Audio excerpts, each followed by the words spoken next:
అరే రాత్రేంద్రా వర్షము ఉరుములు మెరుపులు అమ్మో భలే భయం వేసిందిరా. అవును పా, ఎంత పెద్ద వర్షం పా, ఊరం లాగనే ఆగలేదు పా. దానికి తోడు కరెంటు పీకేసినారు, నిద్రే రాలేదు. ఆ ఉరుములేంటిరా సామి, ఆ ఉరుములకి భయపడి మా అమ్మని గట్టికి పట్టేసుకున్నాను. అవును సిసిరా, మా అమ్మ మా నాన్న పట్టుకుంటే పరుగు పోతుందని మంచం కోళ్ళని గట్టి పట్టేసుకున్నా. అరే మీకు ఈ విషయం తెలుసా? ఉరుములు వచ్చేటప్పుడు అర్జున పాల్గొన కింద పసిపిల్లలు ఉన్నారు, ఉరుమద్దు అంటే ఉరుములు రావంట, మా అమ్మ చెప్పింది. అవునా ఛాయ, ఈసారి ఉరుము వచ్చినప్పుడు మేము కూడా చెప్పుకుంటాం. అరే పడే వర్షం మీద పగులన్నా పడింటే బాగుండురా, ఎంచక్క కాగితాలు పడవలు చేసుకుని ఆడుకునే వాళ్ళం. సర్లే గానీ రేపు మా అమ్మమ్మ ఊరికి పోతున్నా. నేను కూడా మా బాబాయ్ ఊరికి పోతానా. అరే మేము కూడా పోతున్నాం రా. మరి నాకెవరూ లేరే. ఏమైంది విద్య? అరే నాకు మా అమ్మమ్మ వాళ్ళు ఎవరు లేరురా, అందుకే నేను ఎక్కడికి వెళ్ళట్లేదు. విద్య బాధపడద్దు విద్య. అయ్యో దానికే బాధపడతావా? మాలో ఎవరో ఊరికిరా.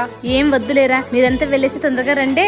వీలైనంత తొందరగా వచ్చేస్తాం. సరేరా, మేము కూడా తొందరగా వచ్చేస్తాంలే విద్య. సరే సర్లే, భోజనం టైం అవుతుంది, పదం రండి. పదండి రా.